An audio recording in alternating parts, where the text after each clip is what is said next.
Pathophysiology and complications of diabetes mellitus.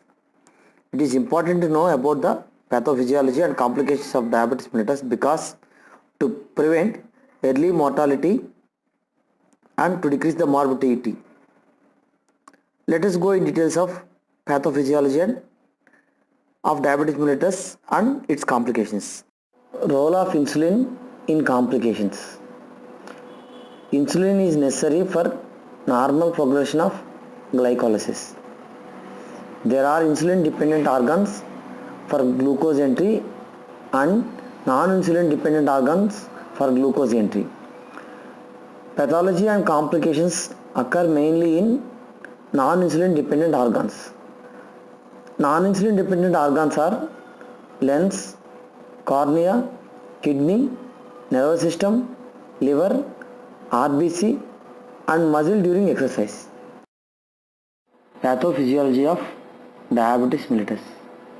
When glycolysis does not occur due to lack of insulin, glucose metabolism take diversion undergoes metabolism by 4 pathways. Those are polyol pathway, formation of diacylglycerol, hexosamine pathway, formation of advanced glycosylation end products simply called as AGE. The end products of all the pathways are cytotoxic, resulting in micro and macrovascular complications. Pathophysiology of diabetes mellitus. It can be shown like a flow chart. On the left side there is a glycolysis pathway. When there is absence of insulin, glucose is converted into sorbitol. This sorbitol is converted into fructose 6-phosphate. This fructose 6-phosphate again diverted to glycolysis. This is sorbitol pathway. In the absence of insulin, there is accumulation of sorbitol that results in cell injury and cell death. This is one pathway that results in damage to the cell. This is the sorbitol pathway. Another pathway, hexosamine pathway. In this pathway, fructose 6-phosphate is converted into glucosamine fructose 6-phosphate. This is converted by an enzyme called glutamine fructose 6-phosphate aminotransferase, simply called as GFAT. This glucosamine fructose 6-phosphate increase the production of nitric oxide and plasminogen. These are the inflammatory mediators, results in inflammation and cell injury. The next pathway is diacylglycerol pathway. This diacylglycerol accumulates in the cell because of increased glucose in the cell. When the diacylglycerol is accumulated in the cell, it activates protein kinase C. This activation of protein kinase C results in cell inflammatory mediators and that results in cell injury and cell death. The last and final pathway is formation of AGEs, advanced glycosylation end products.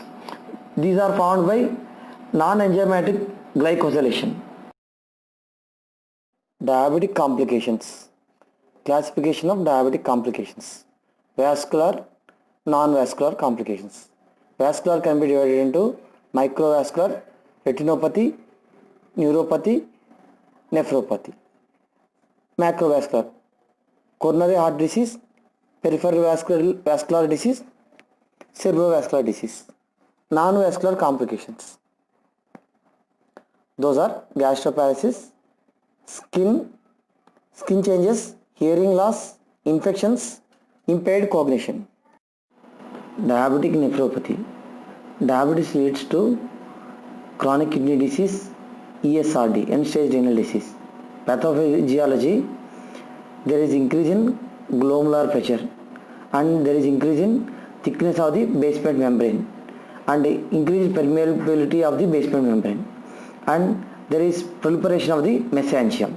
This is the pathology of the diabetic nephropathy. The cause of the increase in glomerular pressure are increase in angiotensin 2, increased production of endothelins, increased production of AGEs, hemodynamic alterations, hyperglycemia.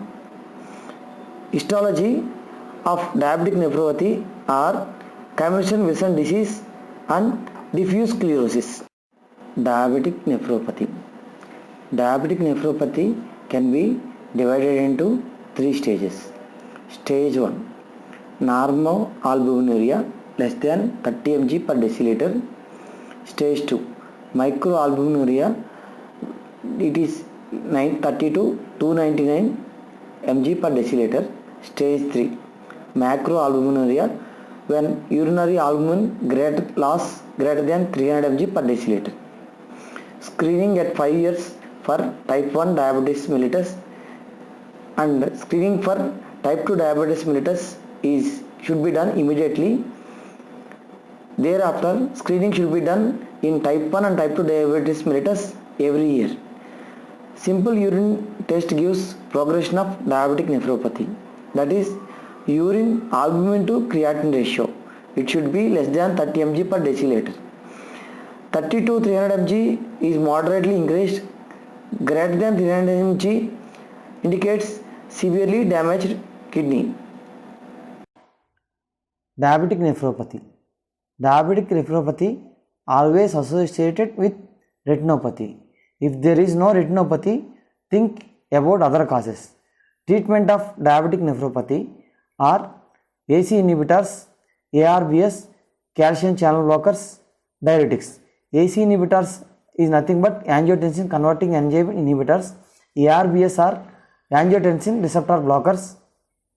One more complication of diabetes mellitus is type 4 renal tubular acidosis.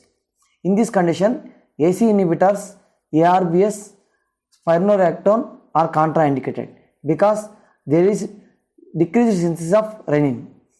Associated medical comorbidities should be aggressively treated in diabetic nephropathy.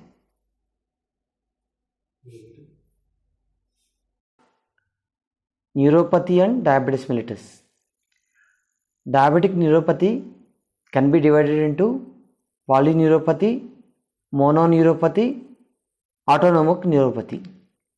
Additional risk factors that progress the diabetes mellitus neuropathy are body mass index and smoking. Cardiovascular disease, elevated triglycerides, hypertension are associated with diabetic neuropathy. Both myelinated and unmyelinated fibers are affected. Diabetic polyneuropathy. It presents as distal symmetrical polyneuropathy. Here, sensory symptoms are pain, hyperesthesia, paresthesia, or combination may be present. Pain may be worsened during night times. It may be classified again of 2 types. Acute if it is less than 12 months or chronic if it is greater than 12 months. As the duration increases, pain decreases and sensory loss develops. On examination, pain, temperature, vibration sense and DTR should be examined. Asymptomatic patient should undergo tests of LOPS, that is loss of protective sensation, and DTR. Plantar ulcers are neuropathic in nature and Romberger's test should be done to rule out involvement of posterior columns. Mononeuropathy in diabetes mellitus. Mononeuropathy is dysfunction of isolated cranial nerve or peripheral nerve, less common than polyneuropathy. Pain and motor weakness is seen in the distribution of single nerve. Pathology results from compression, example carpal tunnel syndrome, or non-compressive pathology, example vascular. Third cranial nerve is the most common nerve involved. It presents as ptosis, ophthalmoplegia, but pupillary constrictions is normal because Parasympathetic nerves carried by the third nerve are peripheral distribution. So here the pupillary constriction is preserved. Other cranial nerve involvement is seen in diabetic neuropathy are 4th, 6th, 7th. Simultaneous involvement of more than one cranial nerve is called mononeuritis multiplex, may be also seen in diabetes mellitus. Autonomic neuropathy of diabetes mellitus. Individuals with long-standing type 1 and type 2 diabetes mellitus may develop autonomic dysfunction involving multiple systems including gastrointestinal tract, cardiovascular system, genitourinary system, metabolic systems. Reports of sudden death have been attributed to autonomic neuropathy. Orthostatic hypotension, hyperhidrosis of upper limbs, anhidrosis of the lower limbs. Anhidrosis of the lower limbs results in foot ulcers, gastroparesis, diarrhea, constipation, bladder emptying abnormalities similar to benign prostate hypertrophy, erectile dysfunction, inability to respond, hypoglycemia are seen in diabetic autonomic neuropathy.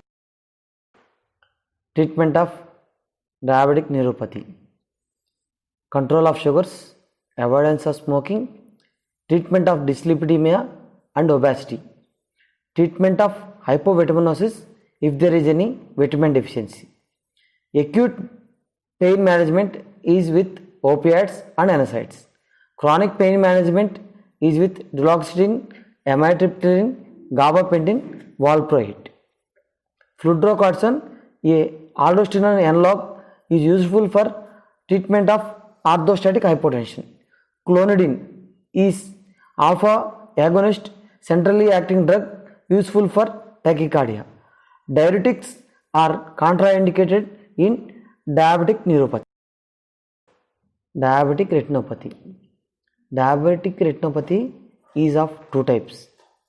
One is non-proliferative diabetic retinopathy, other is proliferative diabetic retinopathy. Macular edema is the common cause for blindness in non-proliferative diabetic retinopathy. It is called as clinically significant macular edema. Macular edema also seen in proliferative diabetic retinopathy. In proliferative diabetic retinopathy, vitreous hemorrhage is cause for vision loss. Individuals with type 1 diabetes mellitus needs eye examination within 5 years of diagnosis.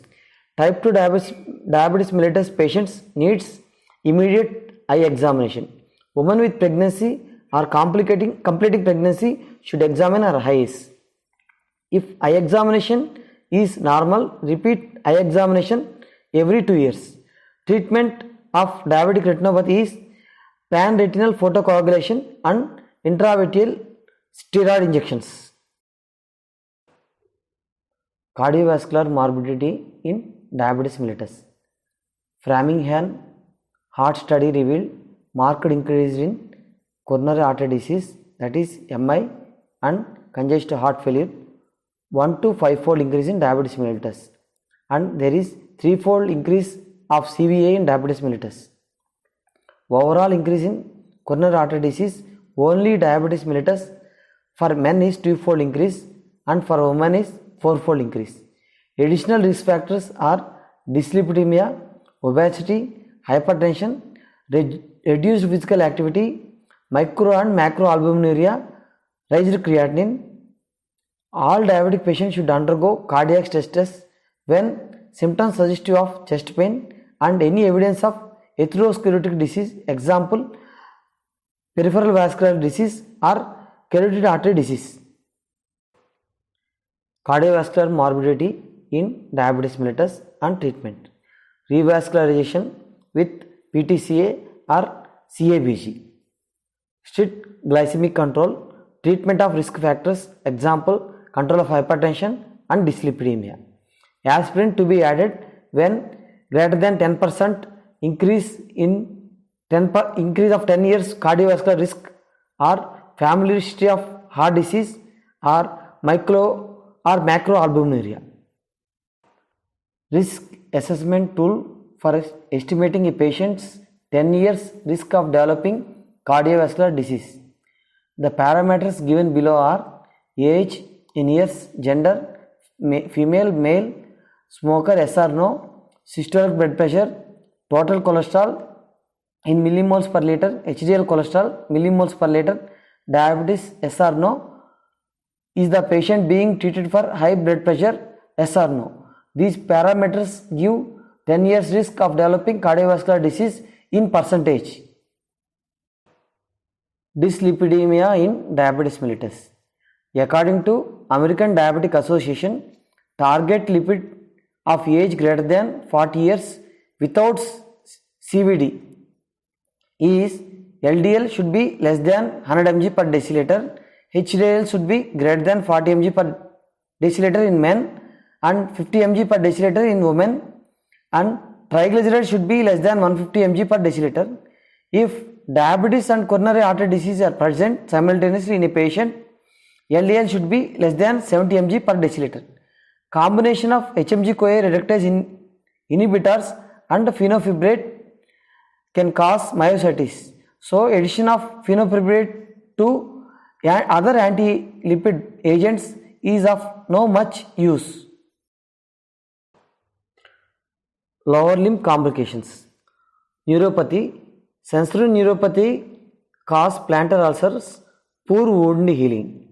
Autonomic neuropathy cause dry skin, fissures and secondary infections, results in cellulitis.